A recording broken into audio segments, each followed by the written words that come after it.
দাদা, আজকে তো আপনাদের পরীক্ষা হলো, কেমন পরীক্ষা দিলেন, কেমন হলো পরীক্ষা? দেখুন, প্রথমত মাথা নিচু করে হলে ঢুকলাম যে আজকের কোনো বিদ্যালয়ে আমাদের ইনভিজিলেটর হিসেবে থাকার কথা ছিল, সেইখানে আমরাই চাকরি প্রার্থী হিসেবে পরীক্ষা দিলাম। তো সে তো বেদনার। পরীক্ষার প্রশ্নপত্র সাধারণ হয়েছে, মধ্যমানের, মোটামুটি হয়েছে।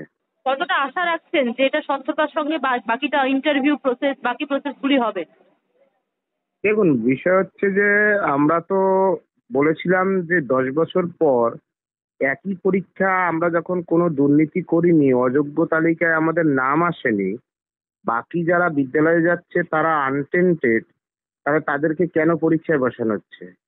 এইবার এই এসএসসি এত নির্লজ্জ, এরা একটা তালিকা অসম্পূর্ণ একটা লিস্ট ওয়ান দিয়ে বলছে 1806 জন অযোগ্য, মানে আরো শিক্ষকদের মধ্যে অযোগ্য আছে। সেই একটা মানে রেড চার্টে চাকরি বিক্রি করা, প্যানেলের পরীক্ষাই বসেনি এমন কাউকে শিক্ষকতার মতো পেশার চাকরি বিক্রি করা এসএসসি, তারা আবার একটা পরীক্ষা নিচ্ছে। এইবার বাংলার মানুষের বা চাকরি প্রার্থীদের কারোরই ভরসা নেই তাদের প্রতি। কিন্তু আমরা যাব কোথায়? আমরা তো এই সিস্টেমের উপরই দাঁড়িয়ে।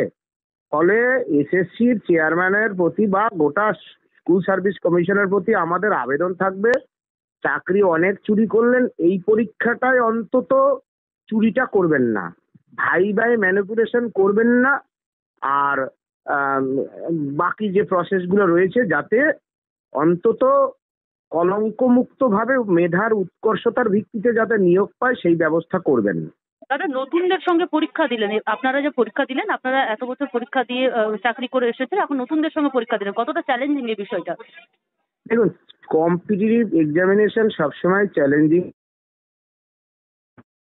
হ্যাঁ, এবার আমরা তো দীর্ঘদিন ধরে লড়াই লড়ছিলাম। পড়াশোনা বলতে আমি একটা রাত পড়েছি। এখন যা হয়েছে, রেজাল্ট বেরোলেই দেখা যাবে যে আদৌ কত পেলাম কত পেলাম না। তবে প্রতিযোগিতামূলক যে পরীক্ষায় তাতে তো একটা চ্যালেঞ্জ থাকেই।